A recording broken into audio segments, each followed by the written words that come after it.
ایک حدیث کا مفہوم ہے، اگر کوئی دیکھنا چاہتا ہے کہ میرے ایمان کی، آپ کے، ہمارے سب کے ایمان کی قیمت کیا ہے، کتنی ویلیو ہے ہمارے ایمان کی، تو یہ حدیث میں آیا کہ یہ دیکھو کہ تم کس شے پر اپنے اس ایمان کو چھوڑ دیتے ہو. یعنی کیا؟ یعنی اگر کوئی تم ایک جگہ اپنے ساتھ ڈنر پہ لے کے جائے کہ یار یہ کام ہے، میں کہا چلو ٹھیک ہے یار یہ کھانا کھلا رہا ہے، چلو کام کر لیتے ہیں. ایمان کی قیمت وہ کھانا ہے.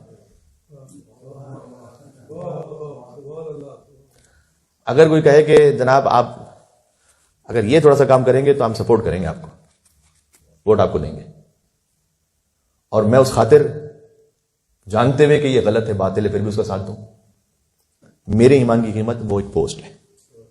میں پریزیڈنٹ بننا چاہتا ہوں، میں سیکرٹری بننا چاہتا ہوں، میں کوئی اور چیز چاہتا ہوں. اب آپ محسوس کریں گے امیر المومنین نے کیوں فرمایا کہ اگر علی کو زمین و آسمان کی حکومت دے دی جائے اور علی سے کہا جائے کہ چونٹی کے منہ سے جو کا چھلکا ظلمن کھینچ لیں، تو علی زمین و آسمان کی حکومت کو ٹھکرا دے گا، اس چونٹی پر ظلم نہیں کرے گا. یعنی امیر المومنین کے ایمان کی قیمت زمین و آسمان سے بڑھ کر ہے، ساری زمینوں سارے آسمانوں سے بڑھ کر ہے. یہ علی کا ایمان ہے. صلی اللہ علیہ محمد وعلی محمد. یہ مجھے دیکھنا ہے کہ میرا ایمان کہاں پر ہے. میرا ایمان کیا ایک خطابت پر ختم ہو جاتا ہے؟ ہو سکتا ہے میرے لیے وہ کیفیت ہو جو آپ کے لیے نہ ہو، آپ کا کوئی اور معاملہ ہو. صحیح.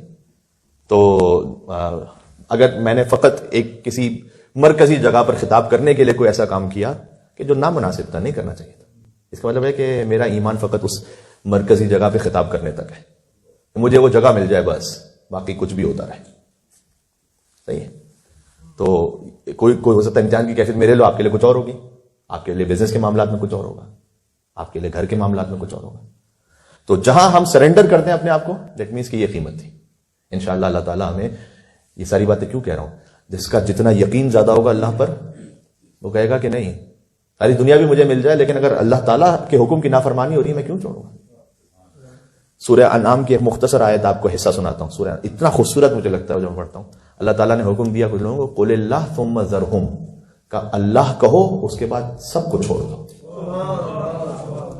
قل اللہ ثم ذرہم، اللہ کہو یعنی کہو کہ اللہ میرا معبود ہے، ثم ذرہم، اس کے بعد چھوڑ دو.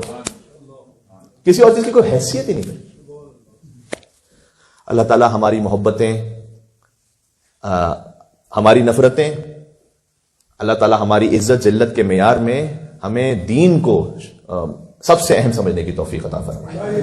اللہ سبحانہ و تعالیٰ کو سب سے اہم سمجھنے کی توفیق عطا فرمائے.